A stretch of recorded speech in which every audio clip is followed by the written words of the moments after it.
हर sorry दरवाजा जो हर रात खुद खुलता है। एक लंबी, रहस्यमयी और डरावनी कहानी जो बच्चों को रोमांच में डुबो देगी, एक ही प्रवाह में, बिना रुकावट। ये कहानी है एक छोटे से पहाड़ी शहर शिखरपुर की, जहां पर गर्मियों की छुट्टियों में 10 साल का आर्यन अपने नाना नानी के घर आया था। घर बहुत बड़ा था, सामने बगीचा, लकड़ी की छत और सबसे रहस्यमयी चीज थी, ऊपर की मंजिल पर बना एक बंद कमरा जिसका दरवाजा हर रात अपने आप खुलता था। नानी ने कहा था, उस कमरे को कभी मत खोलना, वो अब बंद ही अच्छा है। आर्यन को कुछ समझ नहीं आया। दिन में सब ठीक था, लेकिन रात होते ही नाना वो दरवाजा खुद जाकर ताले में बंद करते और सुबह दरवाजा खुला मिलता। क्या कोई चाबी से खोल देता है?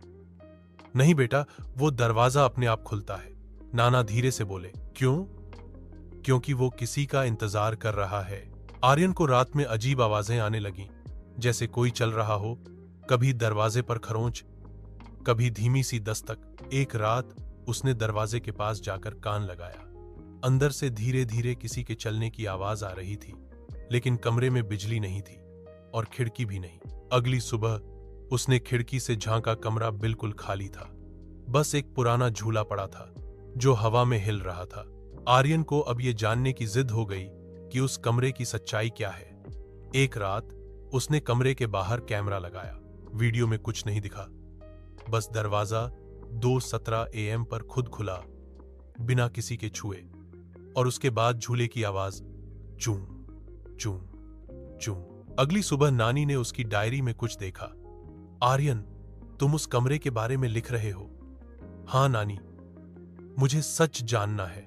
नानी ने लंबी सांस ली और बोली, बहुत साल पहले तुम्हारे मामा का जन्म हुआ था अविनाश। वो कमरा उसी का था। बहुत होशियार, चंचल, पर अकेला। उसके पास कोई दोस्त नहीं था। उसका सबसे प्यारा साथी था वही लकड़ी का झूला। वो उसमें बैठकर घंटों कहानियां गढ़ता। लेकिन एक रात वो झूले से गिर गया और सुबह वो नहीं उठा। तब से वो दरवाजा बंद कर दिया गया, लेकिन हर रात वो फिर से खुल जाता है, जैसे वो अब भी इंतजार कर रहा हो, किसी से बात करने, किसी के साथ खेलने। आर्यन की आंखें भर आईं।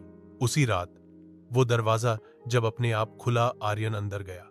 कमरे में झूला हिल रहा था, लेकिन ठंडी हवा नहीं थी, सिर्फ एक सुकून। मामा अविनाश, आर्यन बोला, अगर आप यहां हैं तो मैं अब आपका दोस्त हूं। मैं हर रात कहानी सुनाया करूंगा और आप झूले पर झूलना। कमरे में हल्की सी गूंज आई, धन्यवाद।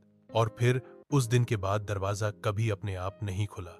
आर्यन हर रात झूले के पास बैठता, एक कहानी सुनाता, और कभी कभी झूला अपने आप हिलने लगता, जैसे कोई उसकी कहानी सुन रहा हो। सीख, कुछ दरवाजे डरावने नहीं होते, वो बस किसी के अधूरे रिश्ते, किसी की अधूरी दोस्ती के इंतजार में होते हैं।